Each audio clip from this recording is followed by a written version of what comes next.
And the TV is like huge and stuff like that. So someone was telling me about like a app where not only you could bet on the game, but you could bet like, all right, like let's say on the first run, like they show in the documentary that was like on the first run, I don't know who, James White ran for like 15 yards on the first play. You actually win some type of money, you know, or whatever. Yeah. It's like it's bets within bets in the game, and I was like, wow, like a few years ago you couldn't even do that. You had to bet on the game, you had to bet on the score, on the spread, but now you know it's more in depth. You know, so. Yeah, in-play sports betting is the future. I mean, you know, and the way I see it is like for baseball, for example. You know, say like you're in Miami, the Marlins. Not that much fun to watch most nights. But say you're at a game, you got tickets or whatever, you're sitting there in the seventh inning, they're down 8-0.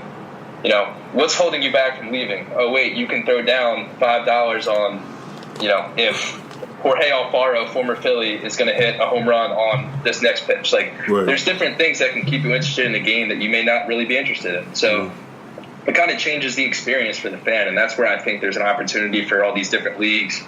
And, you know, to kind of capitalize on that, where, you know, your team may not be great, but if you open a sports book or you open something in the stadium where you allow mobile in-game sports betting, it's going to change, you know, the way people consume the game. So it's really exciting, and I'm excited to be a part of it and see how this continues to develop.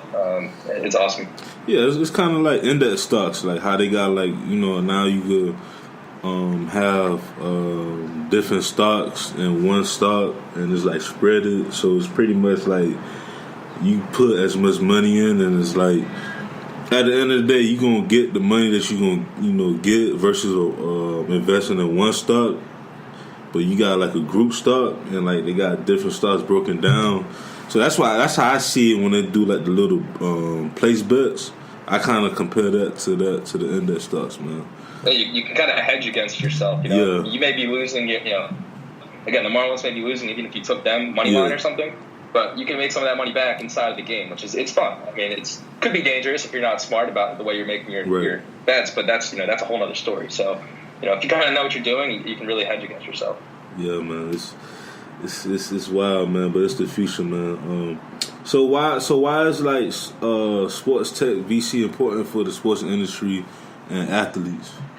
Yeah, so it's really interesting because, you know, there's some guys already, like KD has his own venture capital company. Yeah, you know, Steph and Iggy are involved, and others. Plenty of other players have these. Actually, Serena Williams just announced that she has had her own venture capital company for the last few years. It was kind of a secret, and then they just announced it about 2 days ago.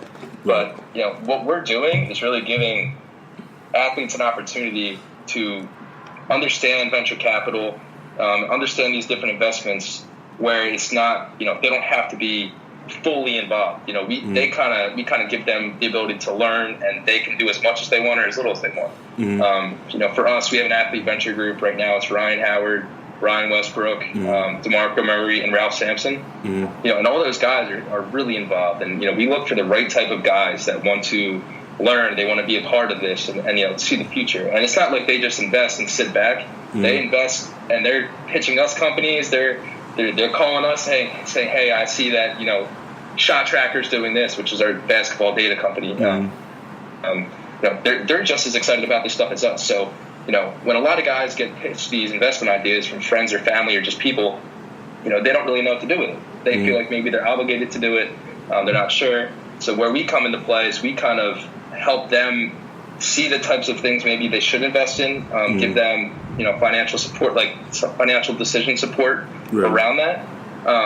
You know, and on the other side, just sports and technology, they've always been associated, but especially now, as, you know, technology is advancing and sports are becoming even more popular, and, you know, the convergence of the two is going to be the future of sports. You know, preventing injuries, you know, again, understanding how data impacts sports betting, it's crazy. And, you know, it's really exciting to be in this field because there's so much potential, and it changes every day. Every day there's a new company changing the world of sports, and we want to find that company. So, you know, like I said, we kind of use, you know, our investors and then our athletes to kind of help find that. And, sometimes the athletes give a different perspective than we can have because, like I played college baseball, but I certainly didn't play in the majors. Right. Ryan Howard can see, like Diamond Kinetics, which is one of our newer investments. Mm-hmm. It's this crazy technology where they have a sensor inside of a baseball and inside of a bat. And instead of these thousands of dollars that people spend on these other tracking systems, the ball is $100 and the tracker is $100 for the bat. It's its own radar gun. It tracks the rotations per second. It tracks the depth of the pitch. Everything you can possibly want from that. So I'm excited to be using that because I still play right now. Right. I can see how hard I'm throwing, what everything looks like. The bat, you can see your swing speed, how hard the ball is hit off the bat. And it also helps prevent injuries. Like you can kind of track everything that goes around baseball.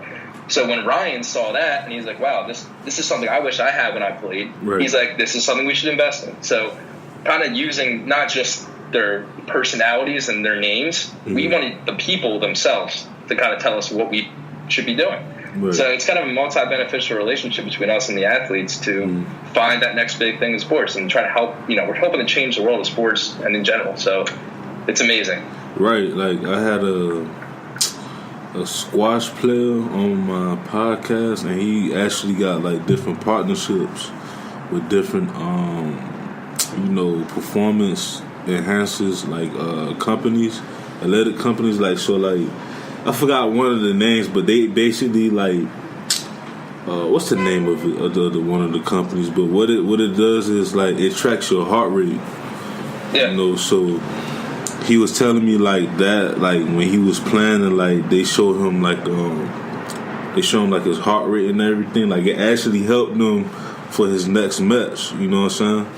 So it's just like it's true. Like you have all these up and coming companies that's willing to not only benefit like the athletes, but like financially, but also health wise, and we need that. You can think about it about 10, 15, 20 years ago, like in every sport, football, basketball, baseball, like you even talk about the time, what's it called,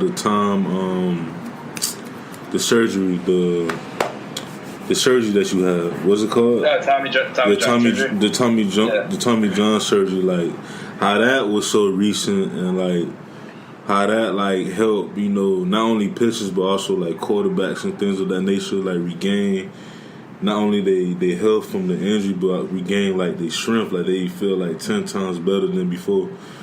Absolutely. So, and it's like a company like Diamond Kinetics, like if I had that ball and I was tracking my bullpens and I was tracking everything I was doing in college, I may not have had Tommy John. I may not have had to miss another year of playing college baseball because I was more aware of what my body was telling me. I missed the signs, and when my elbow snapped, it sucked. I had to miss a whole another year of baseball.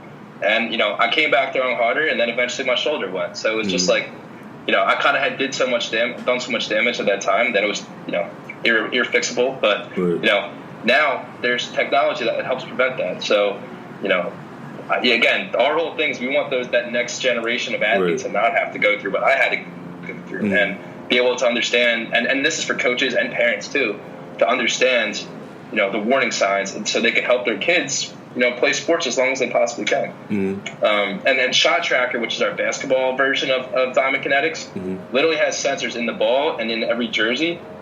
So you can track as a coach and even as a fan the amount of miles the players run, the speed they're running. You can see whether, in the fourth quarter of a game, say that Warriors-Clippers game the other night where, the Clippers ended up winning. We could have maybe foreseen Steph missing that last shot because in the last 2 minutes of that fourth quarter, he was tasking his body he was running an extra 0.25 miles down the court every single time. Like something crazy like that where he did something extra where he's so tired that he couldn't have made that shot. And it's just kind of tracking that and then helping to prevent injuries again. So, and that's been used in the Mountain West Conference Championship this year. Hopefully we have some more deals with some other conferences next year.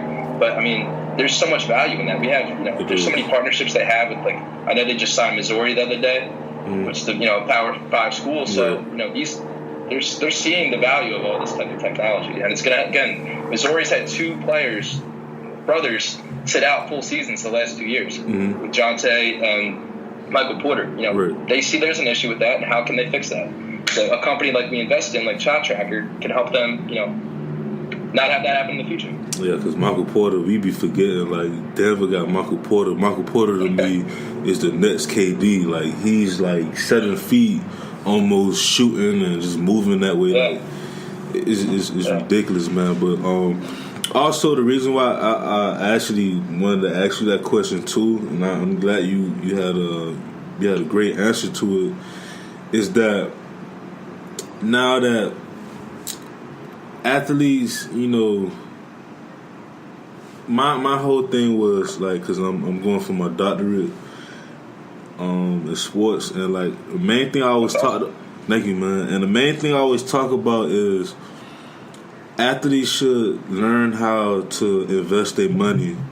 They should, not just spending on, like spending crazy and stuff and save it or whatever. Like, just really put action to their money, make it, make the money, work for them, instead of like trying to work so hard to get the next big contract where, you end up spending the money again, in unnecessary ways. And that's the crazy thing too, because you look back, I guess the late 90s, early 2000s, everybody had 4 or 5 cars. They were buying, whole new wardrobes every time they went to a new city. Like, the money was spent in a completely different way. And now it's like, again, this is really KD, Steph, all the guys in the Silicon Valley out there, the Warriors.